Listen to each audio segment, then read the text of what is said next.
ദൈവനാമത്തിന് മഹത്വമുണ്ടാകട്ടെ. എൻ്റെ ഈശോയെ, എൻ്റെ ദൈവമേ, ഞാൻ ഈ നിമിഷം ഇവിടെ പറയാൻ ഉദ്ദേശിക്കുന്ന ഒരു കാര്യം, കർത്താവ് ഗാഗുൽത്തായിൽ പീഡാസഹന വേദിയിൽ അവസാന നിമിഷം പറഞ്ഞൊരു വചനത്തെക്കുറിച്ചാണ്. അതിങ്ങനെയാണ്.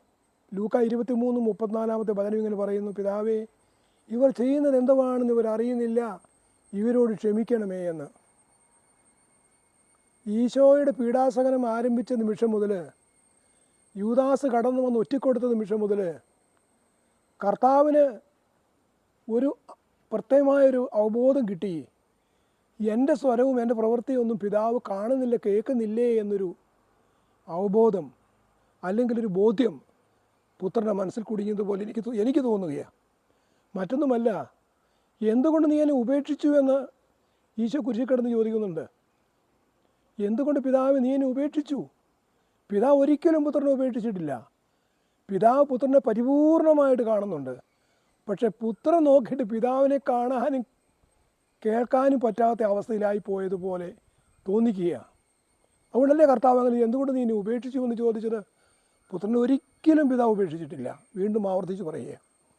ഇനിയും ഇത് പറയുമ്പോൾ ഗത്സമേനിയിൽ പീഡാസഹനം ആരംഭിച്ച നിമിഷം മുതൽ പുത്രൻ്റെ പിടഞ്ഞുള്ള മരണത്തിൻ്റെ നിമിഷം വരെ എന്തുകൊണ്ട് ഇങ്ങനെ ചോദിക്കുന്നുവെന്നാണ് ചോദിക്കുന്നത് ഞാൻ.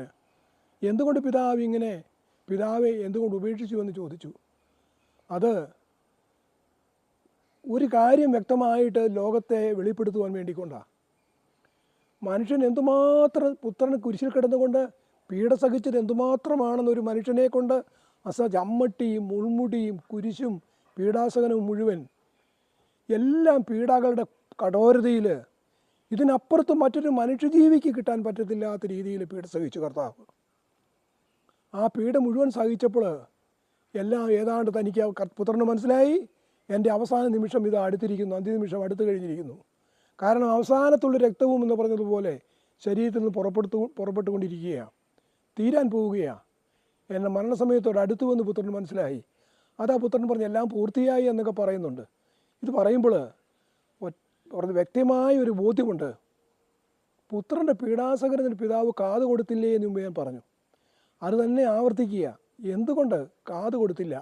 കാത് കൊടുക്കാഞ്ഞിട്ടല്ല, ഈശോയുടെ പീഡാസഹനം മുഴുവൻ പിതാവ് കാണുന്നുണ്ടെന്നുള്ള ബോധ്യം പുത്രന് കിട്ടുകയാണെങ്കിൽ തനിക്ക് തൻ്റെ പീഡാസഹനം ആവുകയില്ല, വേദനയാവുകയില്ല. കാരണം തൻ്റെ പിതാവിൻ്റെ പ്രസൻസിലായി ഇത് മുഴുവൻ താൻ അനുഭവിക്കുന്നതെന്നുള്ള ആ ബോധ്യം പുത്രന് നൊമ്പരപ്പാടുകൾ കുറയുമോ എന്ന് പിതാവ് ഊഹിച്ചിട്ടില്ലേ എന്ന് ഞാൻ ചിന്തിച്ചു പോവുകയാണ്. അടുത്ത വാക്ക് പറയുന്നത്, ഈ പീഡസഹനം മുഴുവൻ കർത്താവ് സ്വീകരിച്ചിട്ടും പിതാവ് ആഗ്രഹിക്കുന്ന ഒരു കാര്യമുണ്ട് പുത്രനിൽ നിന്ന്, അത് പിതാവിന് കിട്ടിയിട്ടില്ല. അപ്പോഴാണ് പിതാവിൻ്റെ മനസ്സിടഞ്ഞത്, മനസ്സ് പതറി. പിതാവിൻ്റെ മനസ്സിടറിയാൽ ലോകത്ത് എന്ത് സംഭവിക്കുമെന്ന് എല്ലാവർക്കും അറിയാം.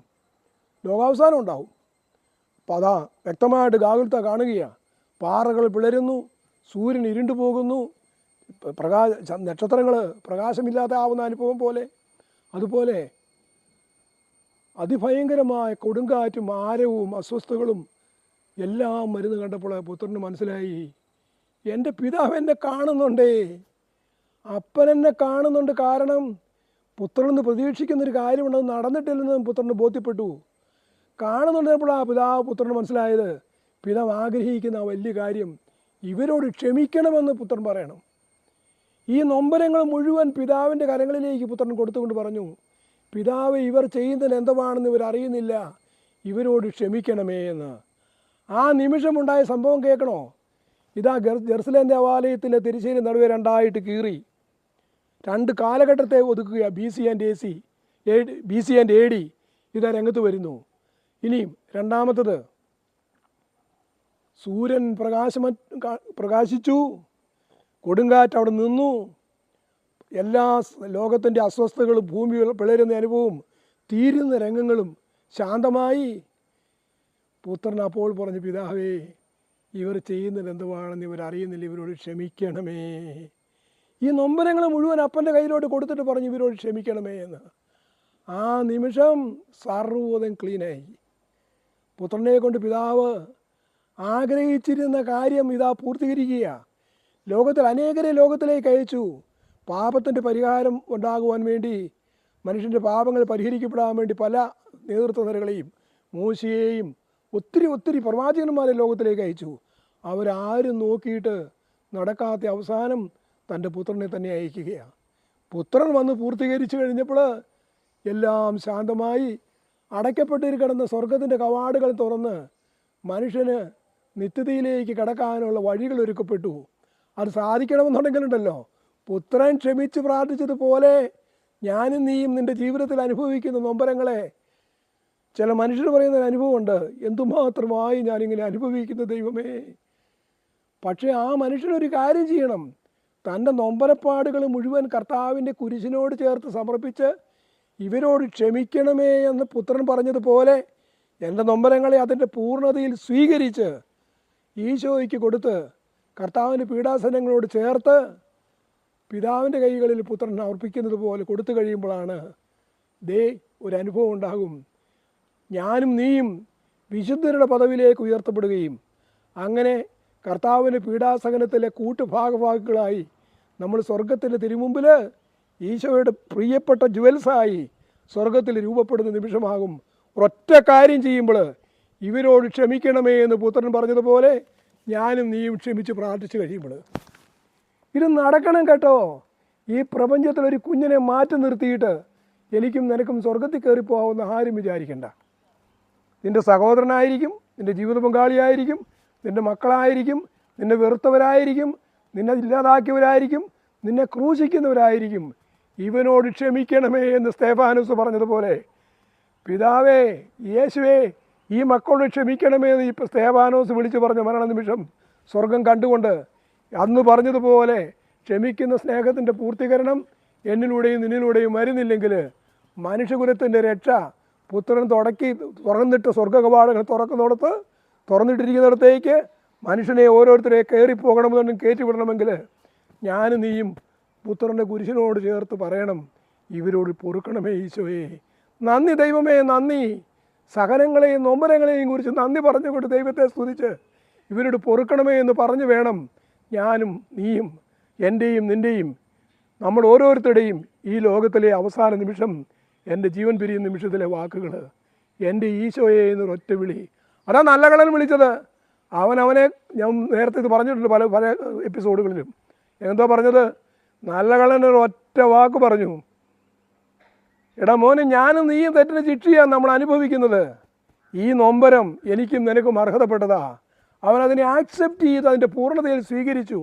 എന്നിട്ട് അവൻ പറഞ്ഞു, യേശുവേ, നിൻ്റെ രാജ്യത്തിലെത്തുമ്പോൾ എന്നെയും ഓർക്കണമേ എന്ന്. ആ നിമിഷം അവനൊരു കടപ്പാടും ബാക്കിയില്ല. നീ എന്നോടുകൂടി പറുദീസയില്ല. ആ സ്വരം ഈശോ വന്ന് നമ്മളെയും നിന്നെയും ക്ഷമിക്കുന്ന സ്നേഹത്തിൻ്റെ പൂർണ്ണത എന്ന് പറയുന്നത് എന്നെയും നിന്നെയും സ്വർഗത്തിൻ്റെ മഹത്വത്തിൽ എത്തിച്ചേർക്കുന്ന വിശുദ്ധിയുടെ അഭിഷേകമായ ദൈവസ്വരമാണ്.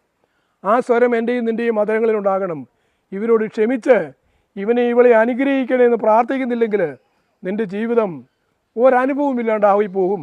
അതുമാത്രമല്ല, കർത്താവിനുണ്ടായ അനുഭവം പറയുക, ഈശോ ഈ വാക്ക് പറയാതെ മരിക്കുകയായിരുന്നെങ്കിൽ ഞാൻ ഓർക്കുക കർത്താവിൻ്റെ പീഡാസഹനം മുഴുവൻ വൃഥയായി പോയനെയും.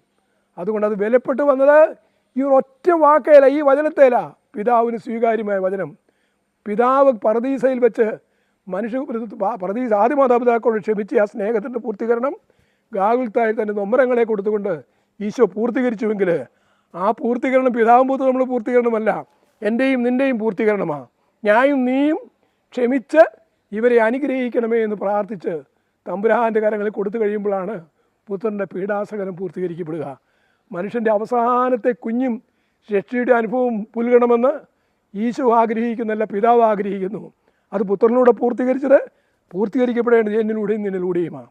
ക്ഷമിക്കുന്ന സ്നേഹം പ്രിയപ്പെട്ടവരെ, ഇത് ദൈവീകമാണ്. ഇത് മാനുഷികമല്ല, ഇത് ദൈവീകമാണ്.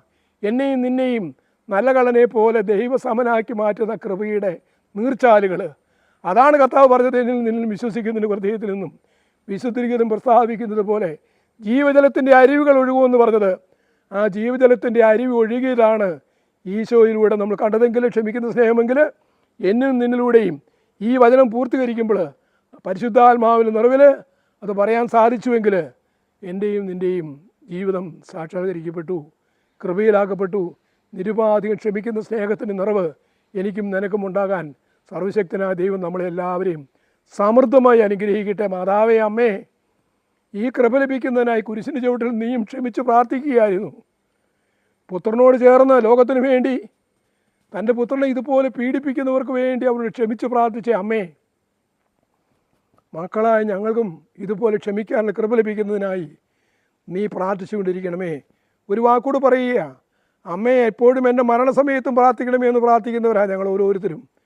ഓരോ നന്മ നിറഞ്ഞവരെയും ചൊല്ലുമ്പോൾ ഇപ്പോഴും എൻ്റെ മരണസമയത്തും എനിക്ക് വേണ്ടി പ്രാർത്ഥിക്കണമേ, ഞങ്ങൾക്ക് വേണ്ടി പ്രാർത്ഥിക്കണമേ എന്ന് ഞാൻ ഉച്ചരിക്കുന്നുവെങ്കിൽ, പറയുന്നുവെങ്കിൽ, ആ ക്ഷമയുടെ പൂർത്തീകരണം അമ്മ ഈശോയോട് നിൻ്റെ പുത്രനോട് മേടിച്ച് പിതാവിൻ്റെ കാര്യങ്ങൾ അർപ്പിച്ച് ഞങ്ങൾക്ക് വാങ്ങിത്തരണമേ. ക്ഷമിക്കുന്ന സ്നേഹത്തിൻ്റെ പൂർണ്ണത ലോകം കണ്ടെത്തിയ ദൈവീകതയാണ്. ഇതാണ് എന്നെയും നിന്നെയും വിശുദ്ധ പദവിയിലേക്ക് ഉയർത്തുന്ന അഭിഷേകത്തിൻ്റെ മുദ്രണം. ഈ കൃപയുടെ അഭിഷേകം ഉൾക്കൊള്ളാൻ, ഈ കൂദാശ സ്വീകരിക്കാൻ സർവശക്തനായ ദൈവം എന്നെയും നിന്നെയും അനുഗ്രഹിക്കട്ടെ. ആമേൻ. ഈശോ മിശിഹായ്ക്ക് സ്തുതിയായിരിക്കട്ടെ.